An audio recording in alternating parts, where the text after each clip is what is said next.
नमस्कार दोस्तों, स्वागत है आपके अपने चैनल ज्ञान गुरुजी में। मैं हूं आपका मित्र प्रदीप कुमार दास।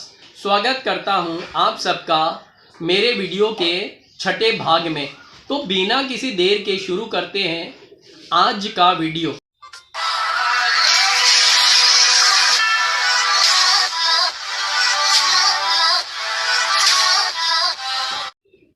इससे पहले भी मैंने मात्राओं के संबंध में एक वीडियो बनाया है। आज जो वीडियो मैं आप लोगों को प्रस्तुत करने जा रहा हूं, इसे बेहतर रूप से समझने के लिए वीडियो का पांचवा भाग देखना आवश्यक है। अगर आप लोगों को पिछला वीडियो देखना है तो डिस्क्रिप्शन में दिए गए लिंक से देख लीजिए। हम ये भली भांति जानते हैं कि हिंदी में ये जो है इसे रेफ बोला जाता है। ये जो मात्रा आप देख रहे हैं इसे रेफ बोला जाता है, और ये जो मात्रा है इसे री की मात्रा बोली जाती है। तो क्या आप किसी भी शब्द में आपने रेफ जो मात्रा है उसका आपने प्रयोग किया, और जो री का जो मात्रा है क्या वो आपने कभी इस तरह से प्रयोग किया मात्रा के हिसाब से? शायद आपने नहीं किया हो। तो देखिए आपको कैसे समझ में आएगा कि ये जो रेफ है, अगर जैसे मान लीजिए कि आपको एक शब्द लिखना है, वो है अर्थ। अभी अर्थ अगर आप ऐसे लिखते हैं अ रेफ थ, तो इसका उच्चारण क्या हो जाता है? अरेफ। यानी कि आप ये जो रेफ है इसे आप रेफ न मानकर इसे आप आधा र मानकर चलिए। अगर आप इसे आधा र मानकर चलते हैं तो देखिए जैसे आपने अर्थ शब्द का उच्चारण किया, आपने ये जरूर महसूस किया होगा कि अ के बाद एक र जैसा उच्चारण निकल रहा है। लेकिन ये जब र का उच्चारण निकले और ये जो र का उच्चारण है ये अगर अ के साथ मिलकर निकले, तब आप क्या करिएगा, इसके बाद जो अक्षर है उस अक्षर के ऊपर आप तुरंत ये आधा र जो है आप डाल दें। इसे और बेहतर समझने के लिए हमने और एक शब्द चुना, वो है मर्यादा। आपने ध्यान दिया कि म के बाद एक आधा र का एक उच्चारण निकल रहा है।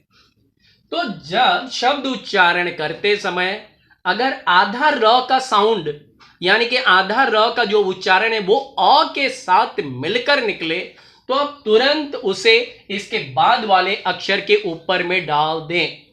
चलिए बढ़ते हैं अब री की मात्रा की ओर। तो इसे समझने के लिए जैसे आपने एक शब्द चुना मृत्यु, हमने भी चुना मृत्यु। तो क्या आप मृत्यु में म में ये जो री की मात्रा है क्या आप इसे पूरा लिखते हैं? शायद नहीं लिखते हैं।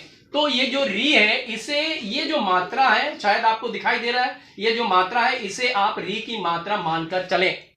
तो म में आधा र मृ, आधा तो य में छोटी उ की मात्रा यू, मृत्यु, इस प्रकार से इसका उच्चारण किया जाता है। तो आपको ये कैसे समझ में आएगा कि ये जो री की मात्रा है इसे नीचे डालना है, ये आपको कैसे समझ में आएगा? देखिए इसको समझने के लिए तो जैसे ही आपने मृ, आपने जरूर ये महसूस किया होगा कि म के बाद एक र का उच्चारण जो वो निकल रहे हैं। तो जब शब्द उच्चारण करते समय र का उच्चारण ई की तरह निकले और र का उच्चारण कम हो, तब आप तुरंत वहां पर डाल दीजिए ये वाली आधा र। यानी कि आधा र आप तब डालेंगे नीचे जब शब्द उच्चारण करते समय आधा र का साउंड ई की तरह हो, आधा र का उच्चारण ई की तरह हो, तो आप तुरंत उस अक्षर के नीचे आप ये डाल दीजिए, यानी कि मृ। अब इसे और बेहतर समझने के लिए हमने और एक शब्द चुना, वो है गृह। तो देखिए जैसे आपने गृह शब्द का उच्चारण किया, आपने ये जरूर महसूस किया होगा कि गौ के बाद एक र का उच्चारण जो वो निकल रहे हैं, लेकिन ये बहुत ही कम है। तो ये जब शब्द उच्चारण करते समय र का उच्चारण निकले और बहुत कम हो और इस र का उच्चारण ई की तरह हो, तो तुरंत आप उस अक्षर के नीचे ये जो री की मात्रा है इसे आप डाल दें। तो देखिए जैसे ये इसको आप मानकर चलेंगे आधा र, अगर आप इसे आधा र मानकर चलते हैं तो क्या होता है? देखिए जैसे आपने प्राप्त शब्द का उच्चारण किया, तो प्राप्त शब्द उच्चारण करने के लिए प्र में आ की मात्रा प्रा, ये प्र कैसे बना? जब आपने प में आधा र डाला, यानी कि इसे आप मानेंगे आधा र। और ये आधा र जो है ये नीचे क्यों बैठा, ये आपको कैसे समझ में आएगा कि कब आपको ये आधा र जो है नीचे डालना है। इस आधा र का प्रयोग आप तब करिएगा जब आप आधा र के उच्चारण करते समय इसके साथ आ का उच्चारण भी हो। जैसे आपने उच्चारण किया प्रा, तब आप देखिए प के बाद एक र का उच्चारण जो वो आ रहे हैं वो आ के साथ मिलकर निकल रहे हैं, यानी कि आधा र का उच्चारण जब आ की तरह निकले तब आप तुरंत उस अक्षर के नीचे के हिस्से में डालें। इसे और बेहतर समझने के लिए हमने और एक शब्द चुना, वो है संग्राम।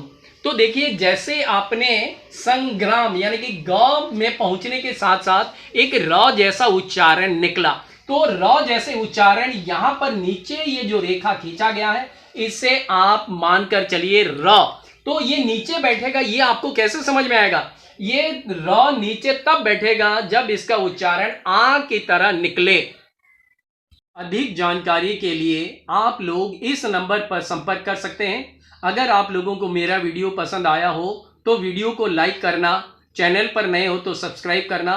तो मिलते हैं अगले भाग में, तब तक के लिए अलविदा।